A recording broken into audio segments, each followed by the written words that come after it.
Ir-riċetta tal-modell ekonomiku mmexxi sissa mill-Gvern tal-Labor, ċoe il-kwantità fuq il-kwalità li waslet biex il-popolazzjoni żdiedet brata drastika ħadmet perfettament. Dan saħħu l-Ministru Klaj Karwana meta mistoqsi minn Net News fuq l-akbar tħassib tal-poplu bħalissa iż-żieda fil-popolazzjoni li waslet biex l-infrastruttura ta' pajjiżna ikkollassa tal-kollox kemm fit-traffiku kif ukoll drenaġġ dawlu saħħa. Ftit ta' snin ilu Klaj Karwana kien imexxi l-Aġenzija Jobs Plus u kien minn ta' quddiem taħt l-amministrazzjoni ta' Joseph Muscat jisħaq dwar il-bżonn li jinġibu eluf ta' barranin barra mill-Ewropa.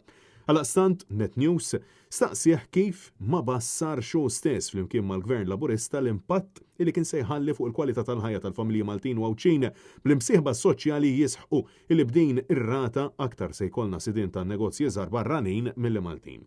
Staqsejnieh kif l-infrastruttura ma baqgħetx tiżviluppa flimkien ma' żieda qawwija ta' nies fil-pajjiż bil-Ministru jisħaq li hemm bżonn illi tinbidel ir-riċetta iżda saħaq illi hija waħda li ħadmet perfettament. In hindsight l-iżbal fejn sar xi ħaġa ma baqax pari passu. Aktar mill-iżbal naħseb kienet riċetta illi ħadmet perfettament, ma nistgħux ngħidu illi ma ħadmitx. Intant, wara d-diskors tal-budget ta' tnejn filgħaxija l-imsieħba soċjali saħħu li jinsabu ddispjaċuti il ma ġewx ikkonsultati fuq iż-żieda tas-sena kontribuzzjoni tal-bolla minn 41 għal 42 sena u l-informazzjoni qed jirċevuha proprju mill-medja u mhux mill-Gvern. Net News staqsa din il-mossa lil min se tolqot. Bil-Ministru jibqa' jinsisti li ħadd mhux se jiżdiedlu sena xogħol apparti dawk li ma jkollhomx proprju 42 sena ta' bolla Malsa.